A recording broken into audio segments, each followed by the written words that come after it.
lalo na after ng Tokyo, ang daming opportunity na dumating talaga sa buhay ko. Ang daming mga pwede kong gawin na hindi lang pala ako dapat sa comfort zone ko mag-stay. Correct. And nag-open yung, Philippine Coast Guard. So, mas na ano ako, mas nasabi ko na hindi lang pala, hindi ko pala pwedeng ituon lang yung buhay ko sa pagiging isang boxer.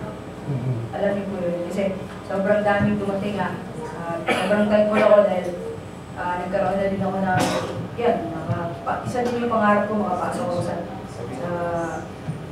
military sana. And Philippine Coast Guard nag-open ko.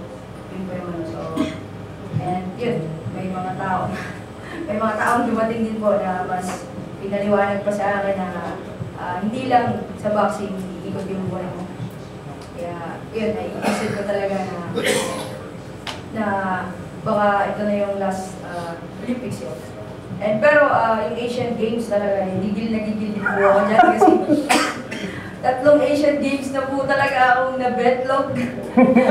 yung sobrang gigil ako dyan. So gusto ko umexit dyan na may mauwi ako medalya. Kasi alam ng coaches ko yan, alam din ng partner ko na after this Olympic, gusto kong umexit dito sa Asian Games na hindi ako masisiro sa... Apat kasi yan silang tinitingnan ko major competition para sa... resume na yan ang karir ko sa athletes ko. SEA Games, World, nag-gold na ako sa SEA Games, nag-gold na ako sa World. And sa Olympics, nag-silver na din ako. And Asian Games talaga, betlog talaga ako dito. Nakakagigil to eh. Yun po,